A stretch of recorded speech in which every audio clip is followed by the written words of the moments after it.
about Sedona? You just got back from Sedona. What was that like? Well, it was snowy and cold here, and I went skiing, and it was still kind of low coverage and whatnot. So I decided I was gonna bail, pull ripcord, go south, go biking for a week. Yeah. So it was like 76 degrees and sunny for a week in Sedona, and Unbelievable. it was unreal. That's one of the good things about living here is that you can just bail to the desert in the wintertime. That was a big, long bail. I mean, that was 10 hours, Sedona's way far away. Oh, it's further than I thought. I thought it was like 6 or 7 hours. No, 10 is a little bit more. Oh, it's a haul. I was at the Grand Canyon yesterday. Oh, wow. But you did some mountain biking. Yeah, lots. Lots of mountain biking? How long were you there for? A week. Oh, cool. Biked every day. Well, one day I bailed and went golfing because Sedona's You golf? Sedona's kind of like a mecca for golf, and that's awesome. And I was like, "There's no way I can go down there and not play around." So I went and played. It's been so long since I played golf. Solo golf and joined up with some old guys, and that's so cool that you just showed up. You just showed up and found some people to play with. Well, yeah. I mean, I booked a tee time and they put me with a threesome, and it was great. They were very receptive to having like a single female just join up. Some guys are more reluctant and they're going to roll their eyes and be like, oh, great, we have a female golfer we have to endure for 18 holes or whatever. And instead, these guys were great. They're like, we know every hole on the course. We'll take care of you. They like lived on the course. They'd hit a ball and it'd like shake and they'd be like, oh, hit it in Don's yard again.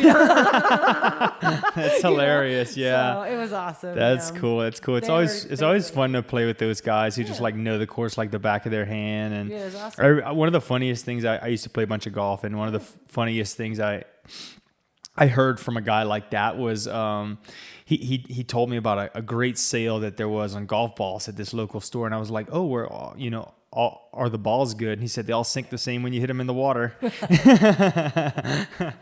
I was like, yeah, I guess you're right. Yeah. But how is the biking? Is the biking? I haven't been there. I've ridden in Moab and other places that are, I guess, similar or comparable. But how's the biking there, the mountain biking there compared to like Moab or southern Utah? So it's very unique. It is not. It's not. Moab has a lot of. I would say Sedona. It's just beautiful and unique. It's like an energy vortex too on top of everything. So people from all over the planet go to Sedona for like magical reasons, for energy reasons. So it already has a different vibe, and there's not a lot of, climb, descend. It's usually, I mean, like in what I experienced in a week of riding, there's a lot of ups and downs, super technical, like really technical. Really? Oh yeah. So really like Portal Trail technical or? Not quite that level. Well, actually, no, I was going to say not that level of like exposure, but there is there two of the rides that we did definitely have exposure. So, I mean, I don't know. No, That's not cool. Portal Trail. Yeah. But like hard and fun. Yeah, is it fast? Unique. No, it's not fast. It's slow technical riding. Slow technical riding. Yeah, there were very few moments that I had like the bugs in the teeth, like woohoo. Oh yeah. Where you're like, yeah. Woo! You're like, yeah. It wasn't super fast, but really, really, really fun. Beautiful place too. Huh, that's cool. But you're ready to get back into skiing, I'm sure. Yeah, I'm ready. Yeah, tell me about your background in skiing, because you started with nothing. Right? You kind of just like built this life for yourself from scratch. And I really want to get into that because I find that super fascinating. Well, I mean, I haven't ever had nothing. I have a wonderful family. And, well, yeah. But you know what I mean? Like nobody like gave you a trust fund in a house and said, just go skiing all day long, right? Oh yeah. Like winter school and stuff like that. Like we're going to groom you to be an athlete. Definitely not. No. It was more just, That's what I meant. Yeah. So we did the ski grabs and whatnot, but I'm very lucky that, my dad would take me up there with my brother and we'd kind of go hack around. My dad didn't learn till later on in life either, so we kind of learned together. You know? So it was exciting to grow up in Utah and have, the mountains right there and go up and ski Solitude. We skied Alta. I didn't really know that I don't know. I love skiing now more than I ever thought that I would, at this point in my life, but definitely didn't, grow up with, skiing on the brain, really. Right. So, yeah. How did you turn that love of skiing into what is, now you're a professional skier career? You built the life up, right? Well, I went to college in Texas. Oh, wow. And there's no skiing there. No. I'm from Louisiana, so I know what it's like living down there. It's hot and humid and they're flat. Yeah. No, it was horrible. So basically my mom and dad like to say that I dropped out of college, but really I just kind of took a skip year. Oh, yeah. But I left Texas and got a job up at Snowbird. And I worked the rental shop up there. And that's when, I showed up so happy. Every day that I wasn't in Texas was a great day, And I every would day go, that I was, man, I gotta use that quote one day. Every day that I'm not in Texas. Hey, is a well, great day. I'm a mountain person, right? Yeah, me Texas too. is a lovely, lovely place, and it can be perfect for some people, but Yeah. I need to be able to escape to the mountains. Yeah. Likewise, I have wonderful friends in Austin, and I've made good memories in Austin. I raced bikes in Texas, and I had lots of fun there, but it's just too flat. Yeah. And Austin has hills. And Austin does have hills. You're right. It does have hills. So there are Dallas some, doesn't have hills. Houston doesn't have hills either. Yeah. So, I went to work early and would sit in the shop by myself and literally cry a little bit because I was so happy to be there. Oh my and God. Everyone's like, why are you here so early? And I'm like, I got the cash. I set up this, the register's ready. And they're like, how many cups of coffee have you had? I'm like, lots. All of them. They're all hungover and miserable to be there. And anyway, but you're the happiest girl in the world. I was the just to happiest be able girl to, in the world. Yeah. That's awesome. Yeah. So that stoke has just kind of translated. And just being there allowed you to ski. Yep, every day. Right? That's when I started skiing every day. So started skiing every day and realized that wasn't all that bad. Yeah, clearly not. And then some people, the guys that I worked in the shop with said that they're like, Burks, you should try out, you should do one of those comps, And I was like, don't make fun of me. A They Freeride made fun comp. of me. All they did is make fun of me. Yeah. Every time I bent over to help someone with their ski boots, they would make a fart noise and giggle about it in the Oh my background. God. You know what I mean? Yeah. So when they said you should try to do one of those comps, I thought they were making fun of me, But then I watched one in 2002. Uh-huh. And I was like, I can do that. I can do this. I'm going to do that next year. This is a Freeride comp, right? Yep. That's super cool. And so when did you decide to 2003. jump So the in? next year I did my first comp and things went really well, How well did things go? Yeah. Not You the won- first comp. I got second in the qualifier and then pretty sure I exploded before the finals. But then I went down to Crested Butte and got third in Crested Butte. Wow. A couple weeks later. So Yeah. pretty exciting. And then you just kept going. How many years have you been I've been at it for 15 years. doing Freeride comps? Well, no, I lucky enough to only have done the comps for a few years, and then I acquired some sponsors, and now I get to focus on filming. Yeah, totally. Yeah. Which is great for me. Yeah, So- there's less pressure, right? Yeah, I was constantly, I was competing a while ago, right? Yeah. And there was nothing subsidized by an organization to help pay for. We were paying for our travel, paying for our hotel rooms. We would pack literally pack like sardines. I'm dead Oh my serious. I have God. photos of it. All the competitors sleeping in their sleeping bags on the floor of a hotel room that we all literally 8 to save people money. pitched in for a single bed. Wow. You know what I mean? To Yeah. save money. And then we had to pay to be in the comps. And then, you had to pay an entrance fee and whatnot. And I traveled around Europe for months doing that, you Right, know? right. And you'd constantly get there and that's the week that's slated for the comp or the weekend, the 3 days that's slated for the comp. And if the conditions are terrible, that's what you have to work with, which is Right. extraordinary because the people that can persevere through bad or less than ideal conditions and still shine and Yeah. crush it are so impressive, you know? Yeah. And I'm from Salt Lake. I have cardboard edges. You know what I Right, mean? Like, I right. don't even know what ski tuning means. Yeah, like, you they've don't just need edges powder and in like, no Salt Lake edges. City. Like, you know what I mean? And so Yeah. I'd get out in France or whatever, and it hadn't snowed in a while, and they're like, okay, compete on this. And I mean, I didn't even know how to turn, you know? Breakable So crust. I did not persevere with so with filming, no one wants to really watch You ski crappy snow. ski super crappy snow, Yeah. or at least they don't want to watch me ski that. So.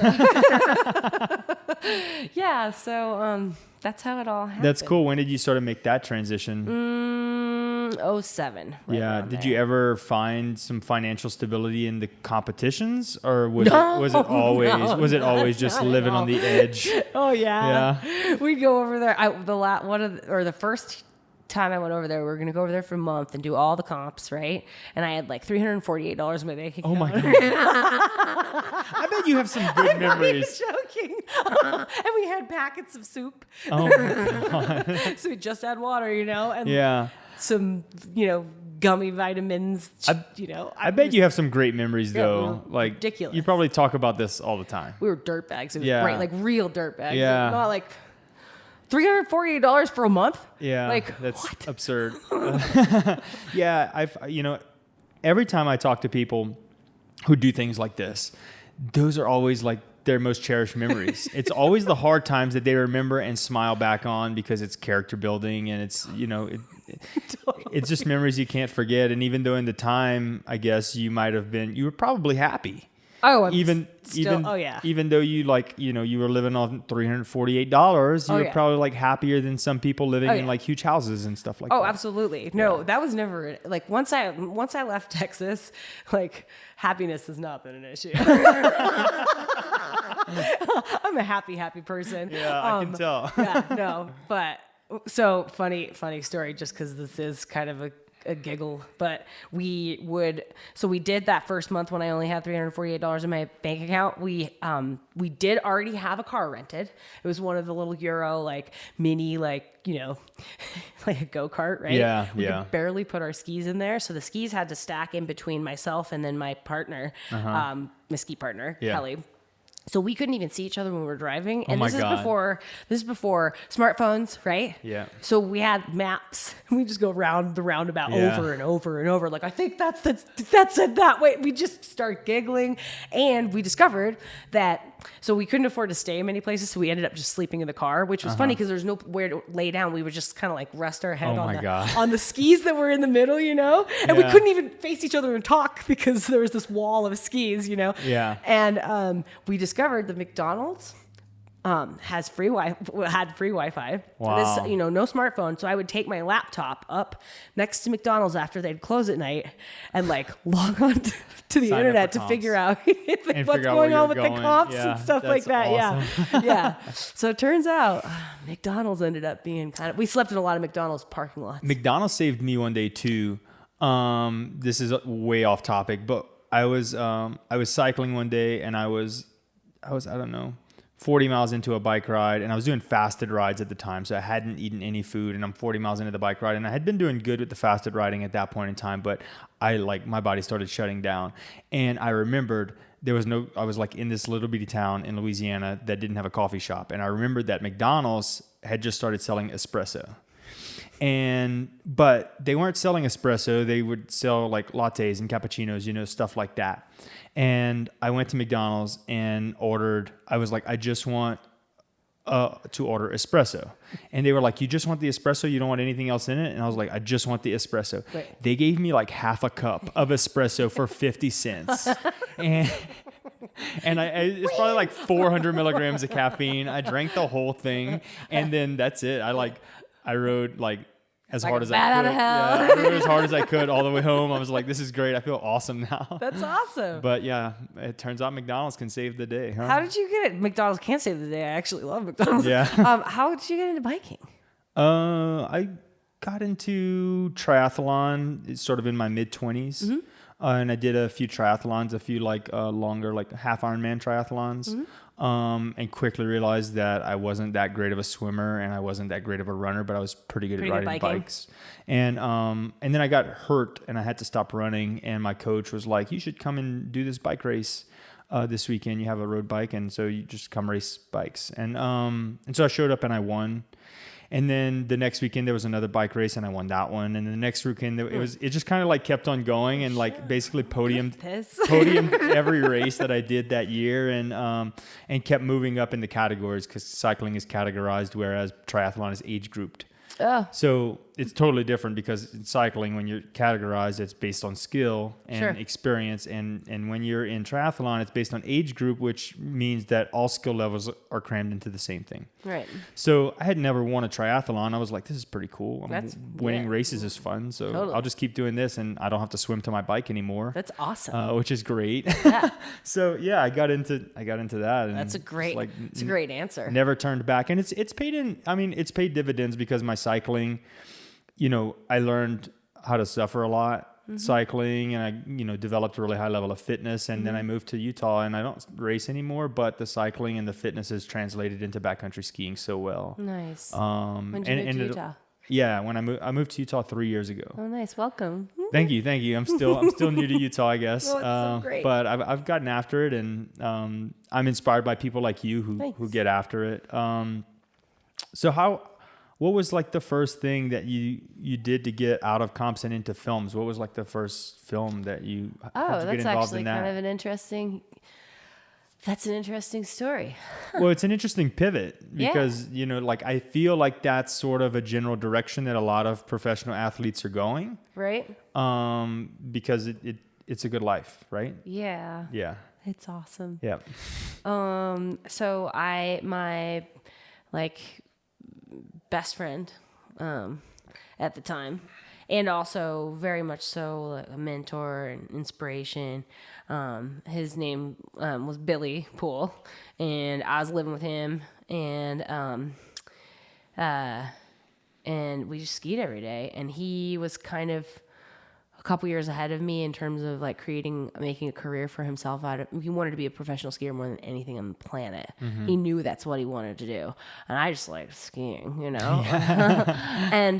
and he paved the way for me, and he just kept getting me out early. He's like, "Burks, you should just come along. You should come along. I'm going to go shoot with this photographer, and this photographer is incredible. It's good." And I'm like, "I can't just show up with this photographer. Like, I'm not just going to be the tag along." He's like, "Dude, that's what you got to do. Just show up. Just show up." I'm like, "All right, I will, but can you just ask and make sure it's okay?" And they're like, "Okay, fine. We'll have a girl along, And so I just started kind of showing up and doing early morning tours with Billy and Julian and Will Wisman and Adam Clark. Julian Carr. Okay, cool. Julian's I went to high school with Julian. Oh, really? Yeah. Oh, cool. Yeah. Julian's awesome. Yeah, I've known him since he was 14. Wow. So, yeah. Wow.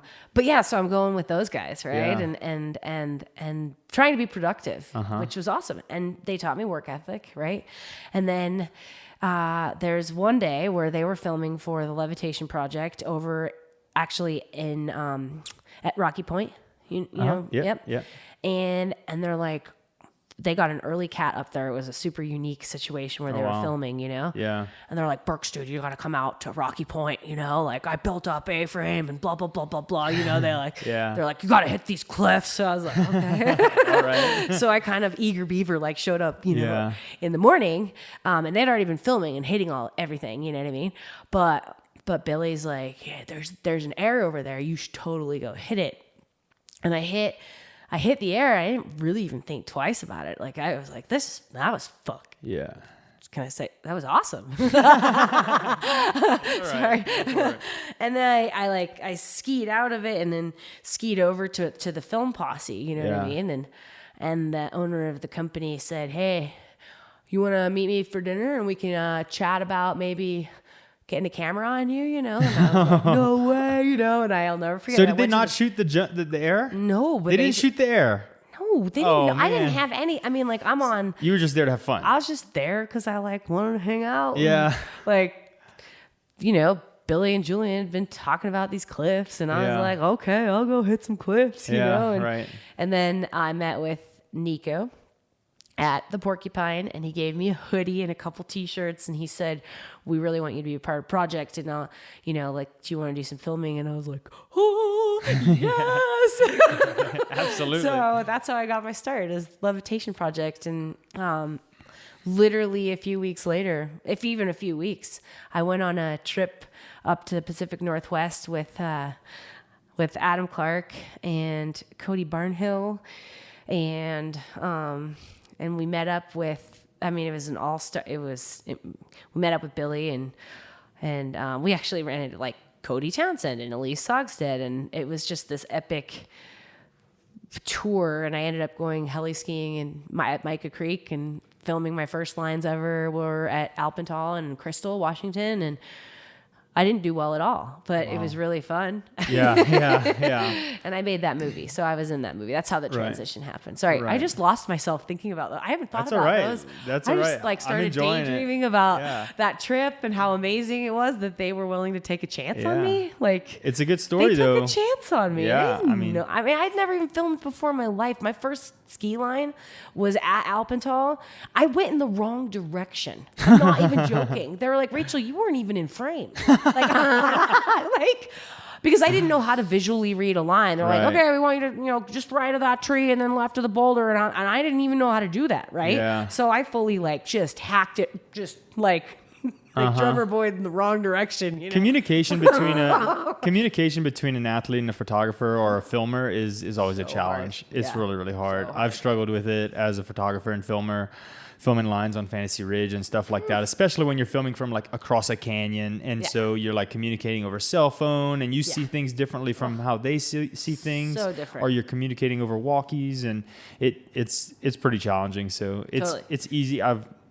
I've seen several athletes go the wrong way. Like totally wrong. Like they're like, where are you dropping? I'm like, I'm at the bottom. That's awesome. Or your walkie batteries aren't working, and so you can't ever. Oh, it's so hard. Yeah, it is hard. And then when you watch the film and everything, people who watch these things probably think it was easy. It's just like, oh yeah, this athlete's awesome. But capturing it's really hard too. Totally. And the communication is hard, and setting it up is hard. So it's a lot of work. It's not just, when you film, probably from the skier's perspective and the photographer's perspective or the filmer's perspective, when you're doing a film or you're doing a photo shoot, it's not just skiing. It's more than that. It's a lot more. It's a lot more than light. that. You have AVI issues. You have to make sure, safety is on point, wind, the general public, communication. It's just so many things have to come together. There could be a little wispy cloud cover that's completely milking everything out, and all the other things are great. Yeah, but the shot won't work. The contrast isn't there. It's not gonna. It's not gonna look. It's gonna look terrible. Yeah. It's just, there's a lot of things that have to happen for those athletes to look as incredible as they do. I've sat a lot of times in the cold, just sitting, waiting on a cloud to move. Yeah. Do you find yourself looking up at the sun? I do. I'm like staring dead at it. Which makes you feel like you're taking crazy pills, because you know what? You don't have to look at the sun to know if there's a cloud over it or not. Right. Yeah, you can and just I can't look around. tell you how many times I've just been sitting there like mouth agape, looking up at the sun. Rachael, you don't have to do that. Just wait for the cloud to pass, and then you don't have, all the time. So it's a challenge. You feel like that takes away from the experience of skiing?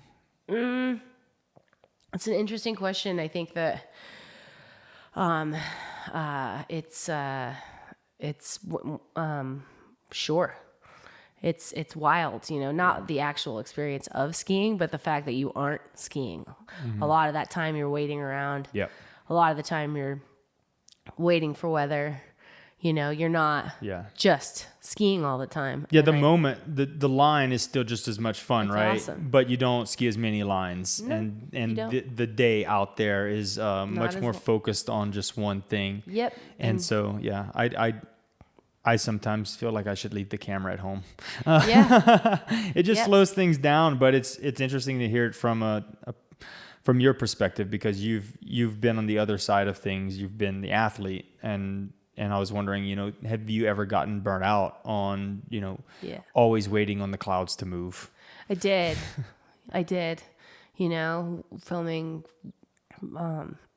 Filming pretty hard felt like it was like six years of just filming pretty hard. Yeah. And I didn't want to go skiing on my days off and couldn't wait to hang my ski boots up at the end of the season, And that's definitely not the case anymore. How'd you deal with that? What's up? How did you deal with that? I went surfing. Oh.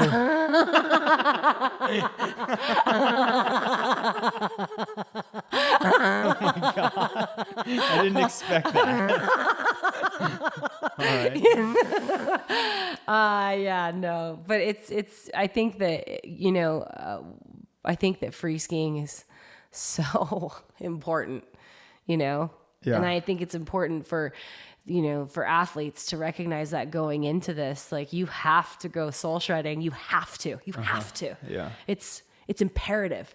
And you as a photographer, you have to go soul shredding. Yeah. You have to put your camera away and go and get giddy and get excited about the reason you're out there. You know what I mean? And if you don't refresh that, if you don't go and do that for your own soul, like, then you just lose your heart, you know? I totally agree.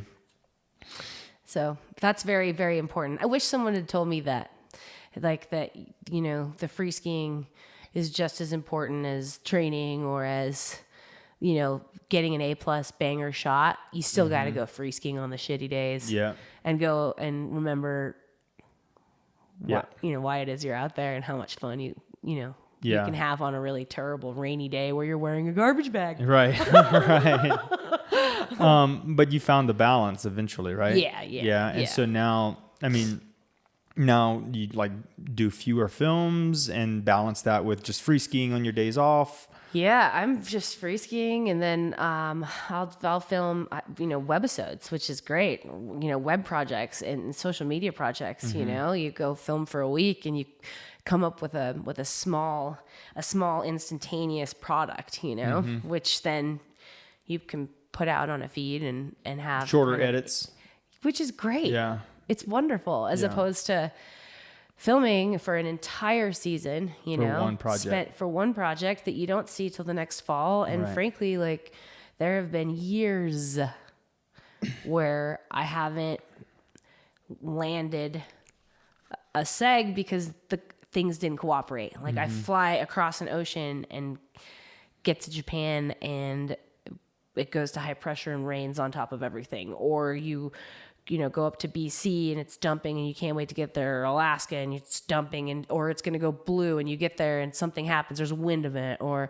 an entire, the AVI conditions are just off the charts and you can't, there's just so many things that have to come in to, they have to align for you to be productive, and then you have to land your shot. Right. You know what I mean? Then you have to make you it haven't happen. skied for 2 weeks, because you've been chasing storms around, and now you're on top of a big, air with a sick run out and then another air, and you're like, well, I hope that I don't blow this. Yeah. I mean, is it hard to stay? This is it. Yeah. Right. So, is it hard to stay fit while doing all that traveling and not much skiing and trying to chase storms? Well, I mean, I don't train like you do.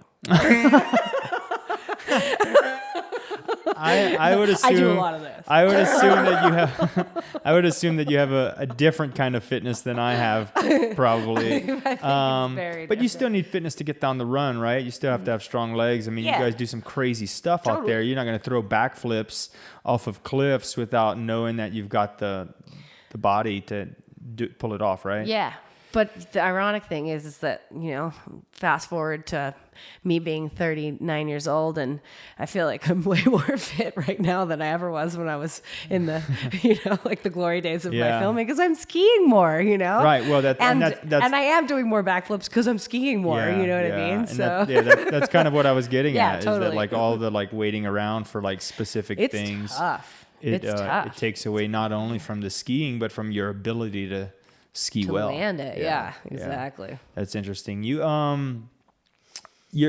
you've skied some lines in Alaska that are pretty big, haven't you? Mm-hmm.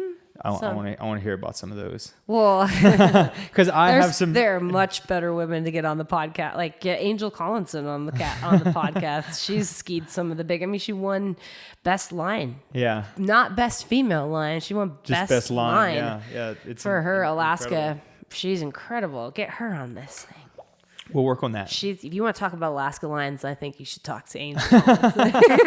Well, you can tell me about yours. Oh, I'm not that cool. How did it feel going on your first Alaskan line? Alaska's bigger. It's everything is bigger. Yeah. And the scale is so different. You look up at something, you're like, oh yeah, that looks like a good warm up, and it's huge. Yeah. You're tired before you're halfway done with your warm up run. Yeah. You know? Yeah. Well, you're skiing what, 7,000 foot lines? Sometimes that would be a dream. I don't think I've ever skied a 7,000.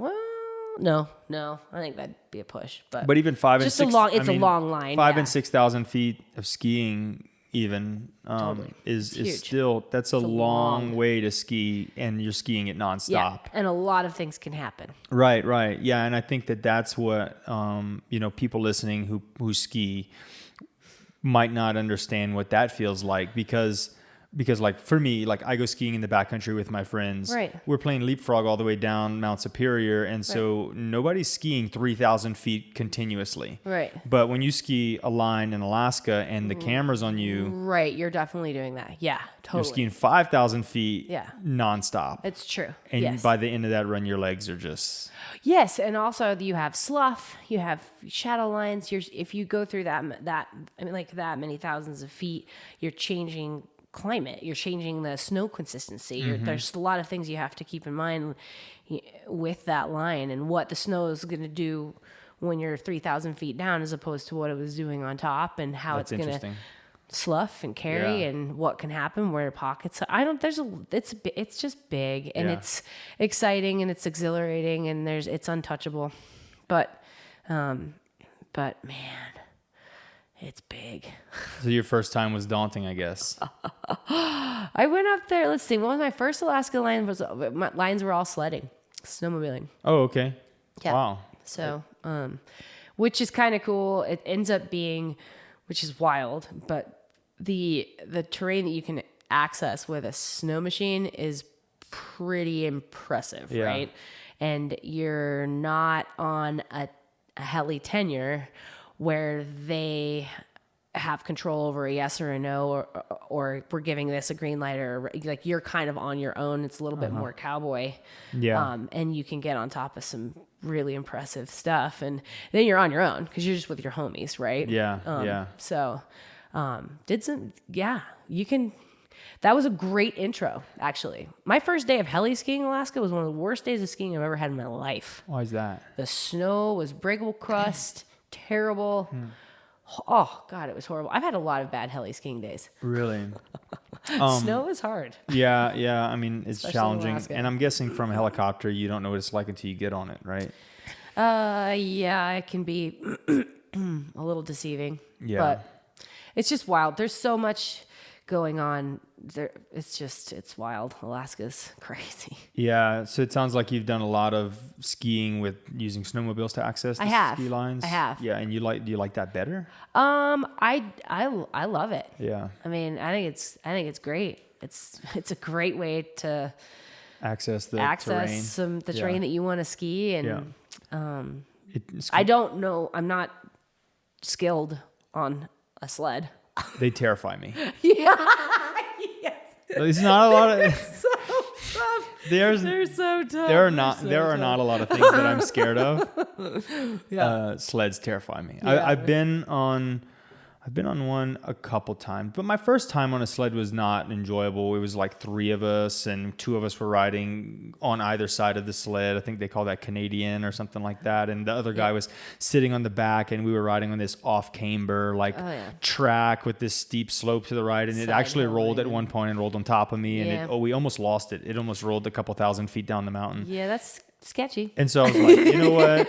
I'm going to walk. Yeah. I'm gonna walk from now on. Yeah, here's how this is gonna go. Yeah. Unless it's super, super remote, I'm just not interested. But Alaska is super remote, so you're not getting out there on foot. You need a plane, a helicopter, or a sled, or I mean, there are places to ski tour around, but it's nice to have a machine that takes you. It's a little quicker, huh? It's a little quicker. One of the things I really wanted to talk to you about is your advocacy for young skiers. Yes. Getting into the sport. Yes. Tell me about that, because you do some pretty incredible things for kids. Thank you. I am. So the gentleman that I spoke of, skier that I spoke of earlier, Billy Poole, passed away filming for a ski movie 14 years ago. And we set up a foundation kind of in his honor / like to just keep his incredible spirit alive, and I mean, it's to empower and inspire kids to get outside in hopes that that can open a different door for them, right? So I said earlier, I got my start working at a ski shop, right? Mm-hmm. So one of the things I go speak to the school and I have everyone raise their hands and name a state that has a ski mountain or a ski resort or mountains, mountainous state, mm-hmm. and like raise their hand. They're at Colorado. I'm like, absolutely. And we go around, we talk about all the different states, right? Mm-hmm. that have ski hills. You don't have to have money to go work at a ski hill, know, and the doors that it opens and the people you meet that become inspirational humans in your life and that change your trajectory. There's so many opportunities for opened doors within the ski industry, and you don't have to have money to do that, And I think that trying to encourage the youth in this specific town, particularly, to leave and just, have maybe a broader life experience, and they don't need money to do it. They just need to know where a ski hill might be, and they can go be a lifty or work in a rental shop and get a job. And then you never know. I mean, I showed up with hand-me-down gear and boots that were 27.5s. I'm 24. they were hand-me-downs, like I don't know any better, and so I had enough gear that doesn't fit and stuff that, but you had got me down, had a great time, and didn't have any money, Mm-hmm. My paychecks were like $300 every two weeks, and I made it work, and I met people, and now I'm living my dream, and so that's kind of the idea behind the foundation, is to just, college might not happen for a lot of these kids. Right. Well, and even for those that it does happen for, it might not bring happiness. Right. Like even just because you're capable financially, mentally, all of the things, just because you're capable of going to college doesn't mean that that's the route that's going to make you most happy in life. Totally. And I've learned that, and I've seen that in other people, and I went to college and things worked out for me in that regard, but it doesn't have to be like that for everyone. No. And I think what it sounds like you're doing is you're explaining and helping kids to understand that maybe the life that everyone calls the American dream, which is just chasing money so that you can have things, isn't really the American dream. Right. Because experiences matter. Yes. Yeah. Exactly. And so, like what other things do you do to help them learn that? And what ages are we working with? We do grades 3 through 6. That's awesome. And there are 2 different days. So we have the younger ones one day and then the kind of older ones the other day. And so it's called ski. I've had Mally, who you just spoke to. I've had her come down and donate her time. So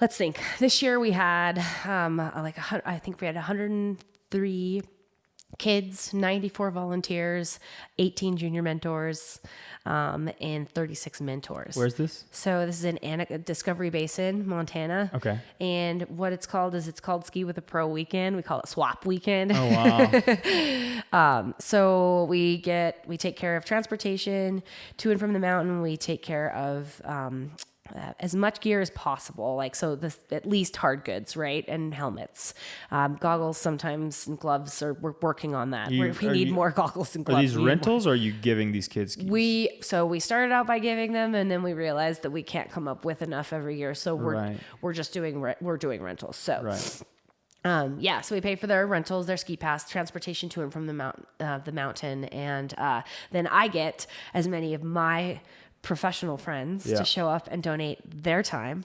So the kids all get to come home and say that they skied with a pro. That's so ski with a pro weekend, you know? And it's incredible. We've been in Anaconda now for over a decade, and there are kids that have gone all the way through the program. And now they came back as junior mentors. So because they want the little ones to have as much fun as they had, you know? It's incredible. They're driving themselves to the mountain to go donate their day. That's incredible. I didn't do that when I was 16. I wasn't that cool. Come on. 17. Like, I'm going to go ski with a bunch of little kids for the day. I never thought about that. Yeah. So it's extraordinary. And they, it's, we have a few like success stories where, we have a few of our Billy Pool program graduates, if you will, that have gone on and they're ski instructors now. Oh, which wow. is kind of exciting. That's super cool. We have one that's a junior patroller. It's just, I mean, that's a good life. It's exciting. Yeah. Yeah. And it's something that these kids probably didn't imagine that they could do. Yeah, we're making an impact. So it's cool. It's very cool. It sounds really amazing. Thanks. And I mean, just so that everybody at home can know, how would someone donate to this? Billypool.org. Billypool.org. Yeah. Two L's, two O's. BILLYPOOLE.org. It's a small little nonprofit, but it's making a big difference. You know what? The smaller ones are the ones sometimes that make, I don't want to say the most difference, but they make a difference in the lives of a few people, and everybody's life matters. Thanks. So I think what you're doing is really, really awesome. And if you should come. I should go. It's incredible. Yeah. I think the pros get more out of it than the kids do. It sounds like fun, and I could bring my dog, and we could ski with the dog because Ace likes to ski. Absolutely. He doesn't actually ski; he just runs in the snow. But you'd be such a hit. You'd be a celeb. You sign posters at the end of the day too. I'll let Ace sign the posters. You'd have to sign posters. Ace has better penmanship than I have. Fine, we can have a little puppy print. Autograph. Yep. A pot. Yeah. It's the first time you said that, I'm sure. It is. But I would love that, because I really do feel like I grew up in a really small town. Okay. And it's a great town. It's full of really good people, and I had a really good childhood and good parents and everything. But a lot of people don't leave that town. And that's okay. That's okay. Staying there is fine, but a lot of people don't leave that town because they don't think they can. Totally. And they don't see that they only see one route to leaving the town, and that is through money. And that's not the only way to move. It's fascinating. And that's not the only way to change your life. You don't need money to move and change your environment. And let's face it, some people are fish that are born out of water.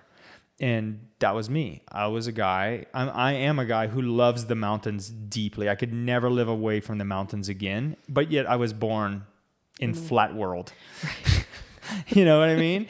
And so people ask me why I moved. And the answer is always the same, because I got tired of living my life 10 days a year, which is what my trips amounted to. I would always look forward to the 10 days or whatever that I had earmarked to go to the mountains. Right. And the rest of the year was just working towards that. And, we just upped and moved. We made the decision quick and just left and kind of threw caution to the wind. And, and now I live every day because the mountains are right there. And all I want is for more kids to understand that that's possible for them. And it sounds like you're doing that. Yes. It's so possible. Yeah. It doesn't have to be a mountain. It could be a river, a lake, a library, a structure. I mean, You're right. I mean, the it beach. could be absolutely anything, A city. It could be. Because some kids are born in Absolutely. small towns, but they really belong in the big city. I Totally. know a lot of people like that as well. Yeah. But it's not just one way to get out. No. And it's not, definitely doesn't have anything to do with money. Yeah. And I would even go a step further and say that everybody should, even though you don't want to. And even though you end up back where you began, you should leave at least for a little bit, and you'll learn the perspective of other people. You know, the way that I look at life is much different now than I did when I lived back in Louisiana, because my priorities are different. Totally. I care more about clean air now, because air quality is not a problem there. Right. And it is here. So, you know, over there, you wake up every morning and you look at the weather because it rains a lot. Right. Or you might have hurricanes. Over here, you wake up every morning and you look at the air quality so that you can decide whether or not it's a good idea to go for a run or a bike ride. Yes. And so stuff like that matters a lot to me now. And so I think there is something to be said about everyone moving. I completely agree with you. I think it's the most powerful thing ever, you know. Go leave. You can always come back, you know. Yep. But just figure out, you know, the grass is always greener, but not, I mean, just go walk in some other grass, you know. Right. The grass Right. that, you know, that we have here in Utah is very different than the grass in the Midwest and the grass in Europe and lack of grass in other places. I don't know. Just go put your feet somewhere else. Well, and you didn't grow up in the mountains, did you? Kind of. I mean, I grew up, my dad moved us here. I was born in California, and my family is from the Midwest. So they're from Michigan, Missouri. And then, but they moved, us here in 1988. So, yeah. Now, I know you do a lot for kids, and we talked about that, but you also have a habit of inspiring women as well. Thank you. And you have some pretty deep motivations behind inspiring women through the things that you do, the films that you make, and stuff like that. So tell me about that, because that's something that we all should do more of, is try to help more women get in the outdoors. Well, thanks. I mean, oh man, it's so exciting. It's just like, I'm living in the renaissance of the female athlete. You know what I mean? You are. It's just that gave me the chills. Extraordinary, because I go up to Alta now, and there are women rippers of all. Oh my gosh, they're everywhere. Yeah. You know, there are girls doing backflips, hitting cliffs, skiing switch. They're in posses of only girls. They're in posse. There's a bunch of girls that strut around with it's just the Groms and the Gromettes at Alta are so unreal. It's unreal. Yeah. And I've skied a lot of different places. Let me tell you, it's exciting to see how many girls are out there ripping right how's now, that different from when you were so it is different, you know. And it's been exciting to watch that and to feel like I participated in it and that I was a part of it, you know, somehow. But the reason that I truthfully did that first competition, I'm not joking either, is I watched what the men did to win. Then I watched what the winning female line was. And I was like, are you kidding me? Like, that's not even, like, I ski like that what? Like, we've got to get some better representation out there. Like, this is ridiculous, you know? She didn't hit one air. She didn't leave the ground once. She just made nice, fluid turns all the way to the bottom of the hill, you know? Yeah. And here you have a male that's literally letting it all, like, they are balls to the wall, doing things that they're 100% sure that they can stop, but it's still, they're putting it all out there, right? Yeah. And then you have a female that's just skiing really nice, aggressive turns from the top to the bottom. Yeah. And I wouldn't have it. Yeah. I'm like, that's a load of baloney. Yeah. Because women can jump off cliffs too. Yeah. You know? And that was one of the things. And they can do backflips. And that's the other thing, is that I was like one of the only girls with all the dudes, right? And it's easy to get your ego fed when you're the only girl out there and you're the only girl to hit the air. So the guys are hitting this air, right? And this is my analogy. I've used it a lot, but like, you're up on top of a cliff, you know, guy hits an air, sick, high fives, you know what I mean? Next guy goes up, does the 3, you know, high fives. Next guy goes up, like, I'm going to get inverted. Next guy goes up. Do you see what I'm saying? Yeah. And like, each person is pushing it just a little more because you saw what the other guy could do, right? That's all you need with women. You just need numbers. You just need more women out there, right? Right. Because I, as a female, would hit that and they're like, yeah, Burks, you're the only girl to hit that all day. So I can do a flip. Yeah.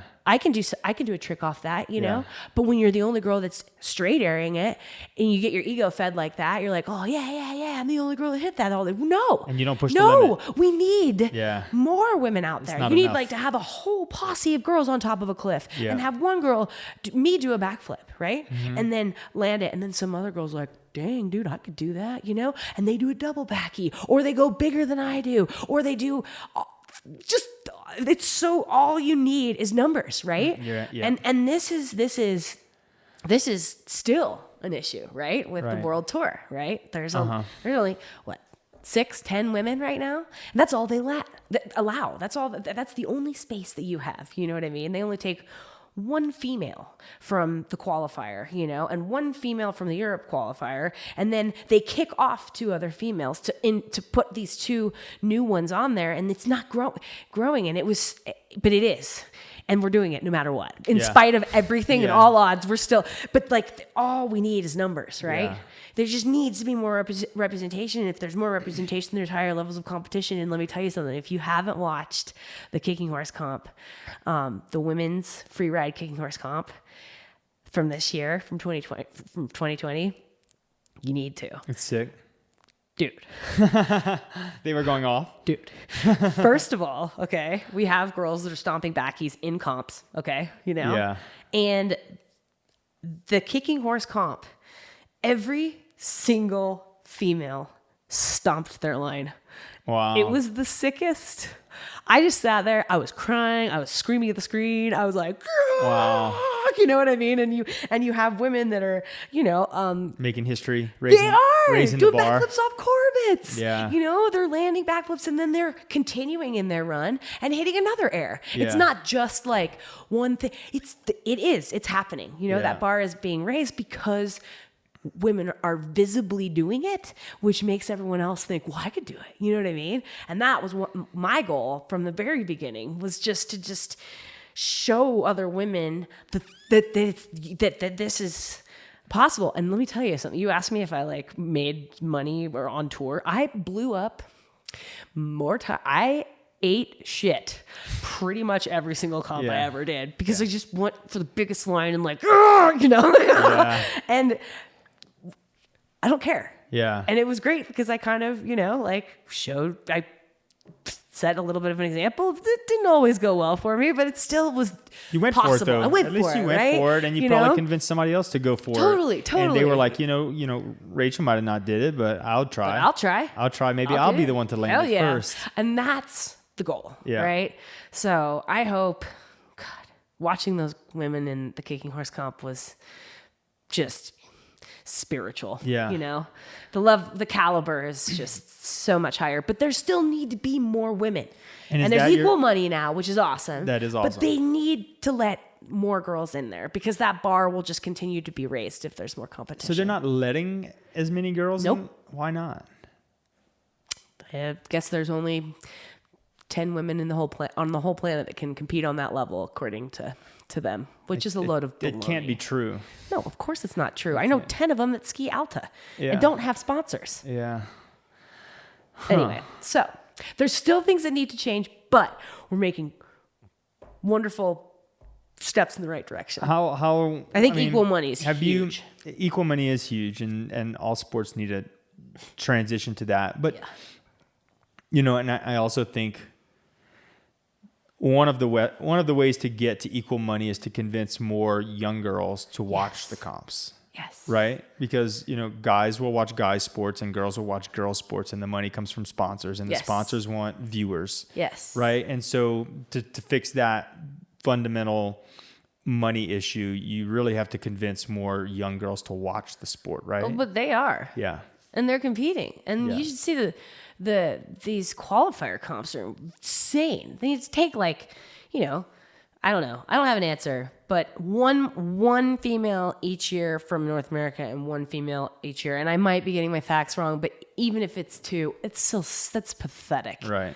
Come on. They've got 100 people that are trying. Not of those 100 people, there shouldn't be just one that can compete on that Right. level. And you shouldn't boot off the other girls for having a bad season, you know? Right. Like if you're at that level, let them remain. I don't know. This is speculation. I just think there need to be more women. At least competing. And it's not for lack of, right. They are there. Yeah. It's just, well, you're being proactive. It sounds like, you know, like you're making these films that are obviously inspiring young girls to get into it, or like inspiring the athletes that might be on the world tour to like go bigger.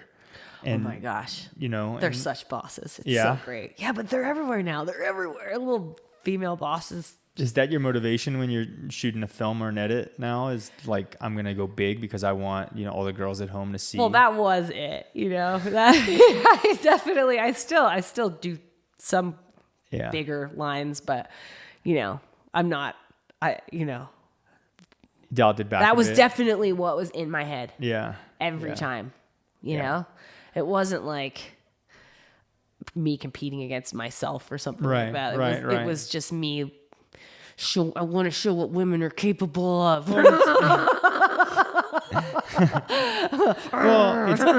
it's super interesting. It's super interesting to me because it's easy to watch a film and think, you know, like this person's really awesome at what they're doing and not realize that they're actually not doing it for selfish reasons. And they're not doing it maybe just for the fun. I mean, they probably enjoy it, but they also have like a deeper cause behind it. And I think for someone, you know, for a regular person watching the film, or even for a skier watching the film, they might not realize that, that, you know, today Rachael is, you know, hitting this line and it looks super cool and she's super talented, but she's not just hitting the line because she can, and she's not just hitting the line for the camera. She's hitting the line for all the people watching at home to know that girls can do that. Girls can do this. And you know, even if you inspire one girl with a film, it's worth it, because that, you know, that girl's life will change. Hell yes. Yeah, and that's what you want. That's what you want, huh? Yes, because then that girl's gonna just go wild and do a, you know, the first natural double backy off of a cliff and stomp it and show everyone else that that's capable, you know, or that they're capable of doing it. I don't know. Is that your motivation for some of your other wild and crazy adventures? Because you seem to stray out of skiing every once in a while and do something crazy. No. Tell me about the sailing. I want to know about the sailing. That was so type 3. Type 3? Wait, I'm familiar with type 2. Is type 3 when you don't enjoy doing it and you don't enjoy looking back on it? I still get nauseous. Oh my God. So I reached my pinnacle. Like I am my like adventure threshold hit 11 on that trip. I'm like, okay, I'm good. Yeah. I'm good. I don't have to. Let's explain for everybody listening what went down. Yeah. So we, I was approached by my friend Jessica Baker, who's incredible. I actually she'd be wonderful. She and I did a ski trip in British Columbia. She was 7.5 months pregnant, and her unborn baby had summited the Grand 43 times. You know, She was making laps on the Grand pregnant. She's a guide, and that's what she did. But she's just incredible, right? So she came to me and said, "I know this captain that has this 50-foot boat, which is really small." 50 feet sounds like it's a lot until really small. Until you're in the North Atlantic, and right? He's an expert sailor, and we're gonna.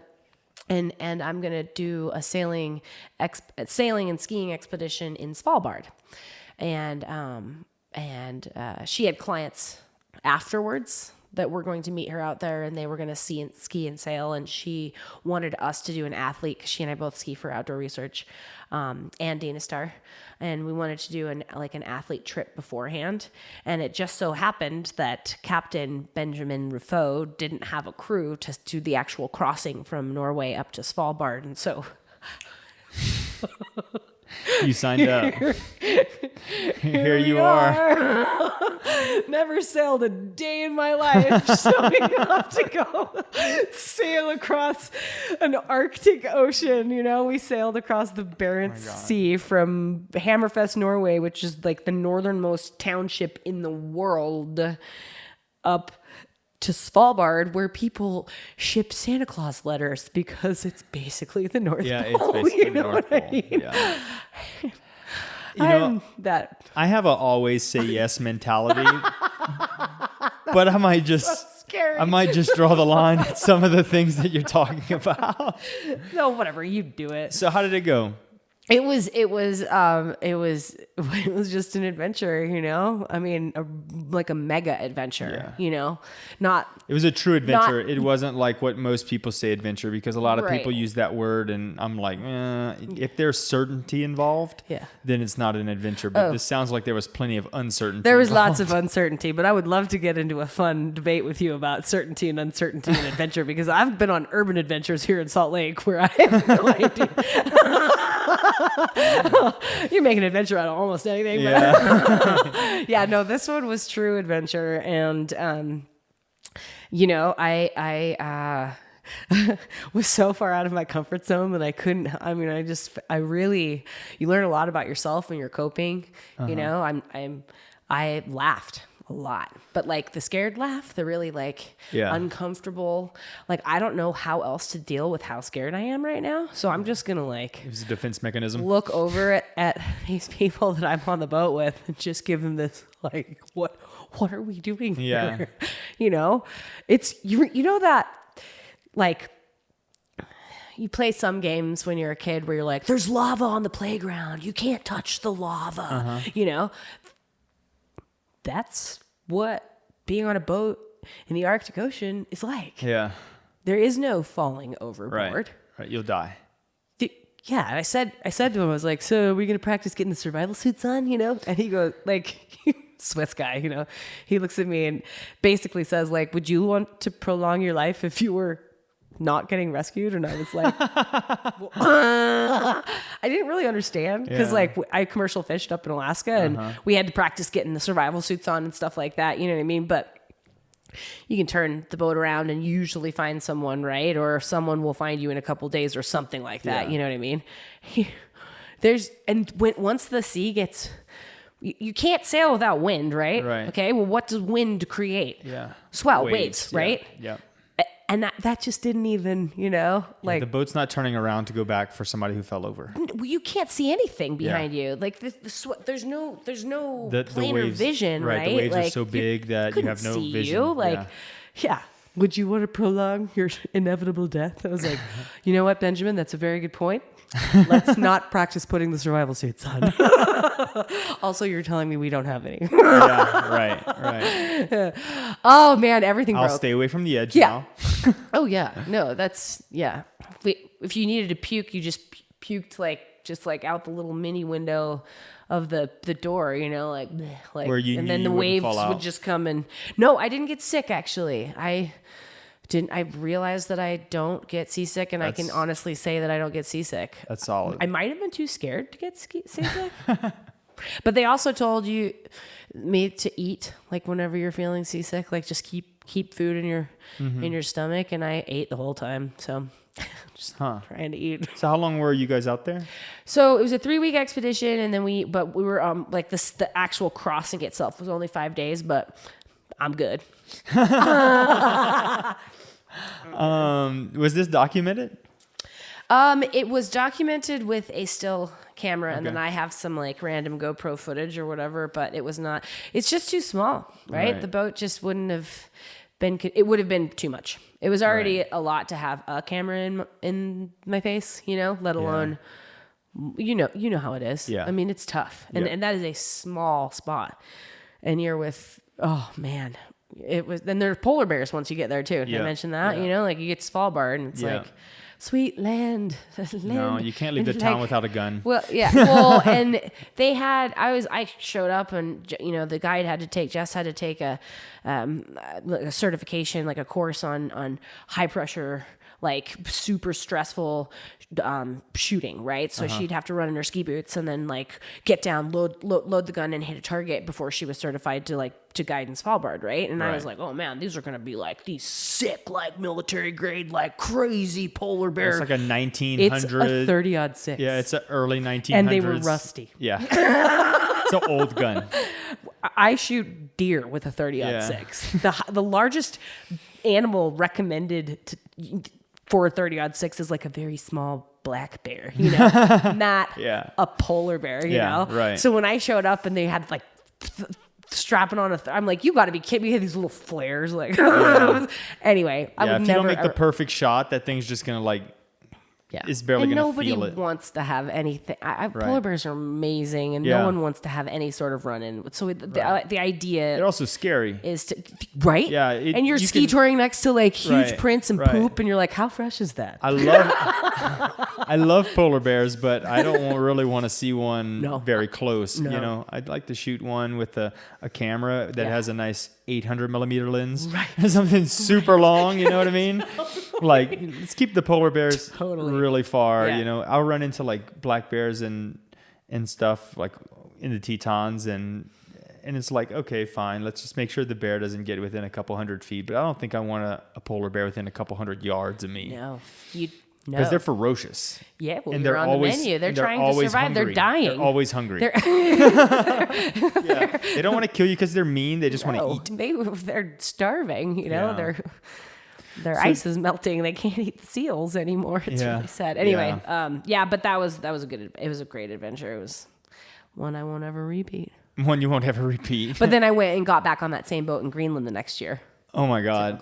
No crossings. Glutton for punishment. No crossings. No. There were no crossings. Okay. So we just we were in the fjords. It was lovely. Oh, cool. Have you done any other like sort of like off the wall adventures that were memorable and inspirational for people who, you know, consider the grocery store an adventure on a Wednesday?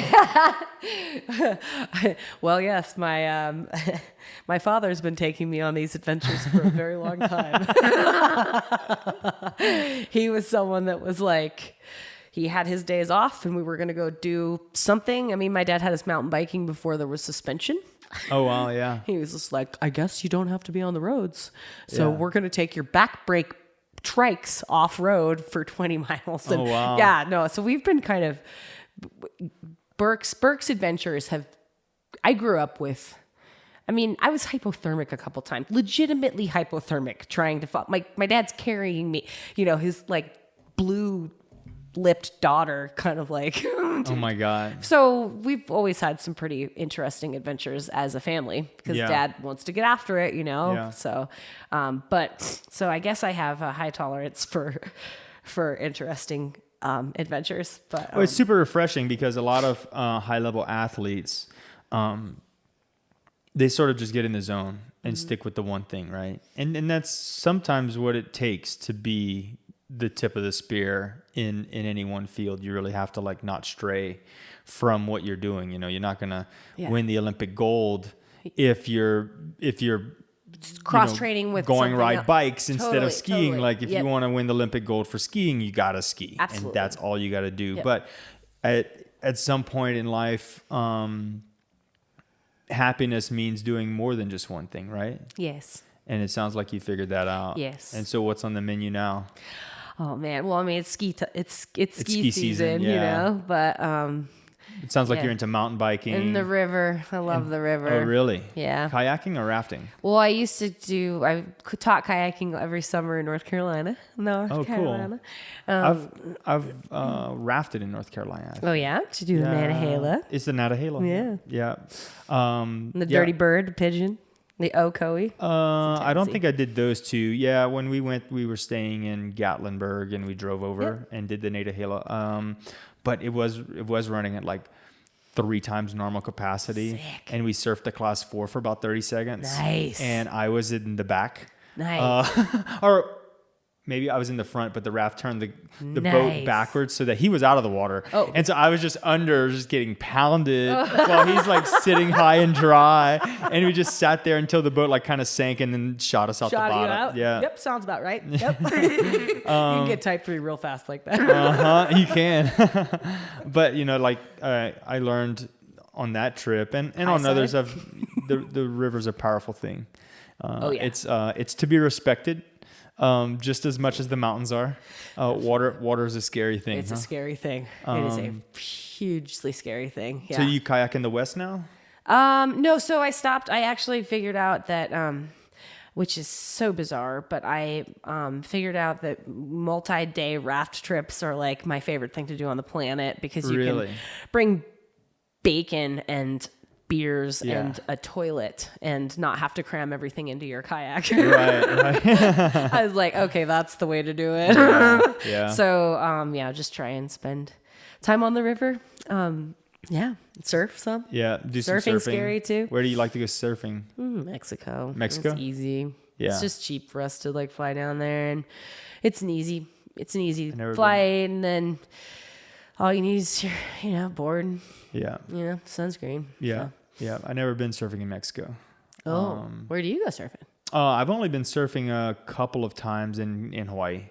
Oh, nice. And I didn't really go there to surf. I went there to just enjoy Hawaii. Right. And surfing is just one of the things that you do when you're there. Right. But I've had some fun times surfing Enough in to Hawaii. be like humbled. Humbled. Okay. Oh, beyond humbled. Yeah. Like, I was humbled before I got in the water. Like, I didn't need to be humbled. I looked at the waves and I was pretty humble. I was like, what is this? I didn't. Terrifying. I tell you what I didn't say. I didn't stand on the side of, the beach and say, I'm sure this is going to go well. I didn't say that. No, definitely not. Yeah.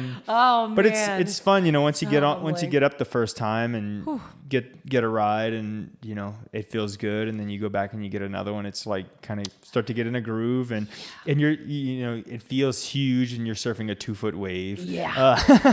But it's fun. And that's definitely one of those things that I probably could see myself getting into it and being like full on into it. Yeah. But it's one of those things that I'm also not gonna dabble in that much. And, like surf a little bit while you're, surf the little swells, but I'm not gonna go try something crazy with very little experience. No. If you're gonna do it, you need to be into it. It's not like mountain biking. It's a little bit more dangerous. I think it's more dangerous than mountain biking. Yeah. I enjoy it, but I probably can't surf at your level. I should be way better than I am. But it's so fun and humbling and frustrating. You feel like you're in a happier place now that you're spreading your energy across multiple sports and adventures and being more, or were you always that way? Were you, when you were surfing, or when you were skiing comps and everything, were you just focused on that, or is this new? No, I've always been pretty, active, right? Mm-hmm. And I feel like, your summer sports are cross training for winter sports 90% of the time anyway, usually, and the more you're outside, the more comfortable you are outside, and that comfort translates to whatever sport it is, whether it's skiing or biking or surfing or whatever, just being out in the elements as much as possible is developing, like a symbionte, a comfort zone, and that then enables you. Honestly, that's what I think, that like finding comfort in discomfort is what, That's it. Yeah. That's when you can figure out a way to make yourself comfortable when you're uncomfortable or scared or something's too hot, too cold, or rainy, or just when things aren't ideal, or the people you're with aren't ideal, when you need to kind of create your own happiness, finding comfort zones in difficult places is a skill. And mastering the suffer. Yeah, exactly. And the more you're outside, the better that translates then to whatever it is that you're going to be doing in the future, where adventure may strike, uncertainty may strike at any given moment, you know? So you're right. Well, I mean, I've felt that making myself uncomfortable on a daily basis. I try to do something super uncomfortable every day. Really? Yeah. And it might not always be a physical thing. It might be starting a podcast. Just but I feel like getting good at being uncomfortable or getting good at suffering, you know, I do, most of them are physical. Let's just face it. Right. Most of my discomfort comes from physical things that I impose on myself. But I found that, you know, being able to master suffering and get better at that, it just allows you to do more and experience more and you know, build a bigger resume of memories and a bigger resume of skill sets. You know, like I remember my first time rock climbing. I was horrible at rock climbing, but I just kept like muscling my way up the rock, and my buddy was like, "Dude, you're nuts." Yeah. Because I was just like throwing everything I had at it, you know, knowing that at some point I was going to fall, you know, and this was my first lead climb, not my first, okay. This is not my Sport first climb. So there was a little bit of consequence in the fall. Yeah. It wasn't just like, I'm going to fall on the top rope. Totally. But, you know, having, you know, been beaten down on the bicycle and on trails and on the skin track and all of those other places, just like, I don't know, I just didn't want to give up. And so it hurt and my forearms were bursting, but I just wanted to get up, you know what I mean? And I feel like that translates in a lot of different outdoor sports, and it always brings really good memories. Yes. And really good experiences. Almost and you meet really good people. Yes. Yeah. Yes, you do. Yeah. I'm sure you've met some pretty fantastic people. It's just heaven. Yeah. Yeah. Well, Rachael, thanks so much. Thank you so much. I really appreciate you doing this. Thank you so much. Yeah, this is such a treat.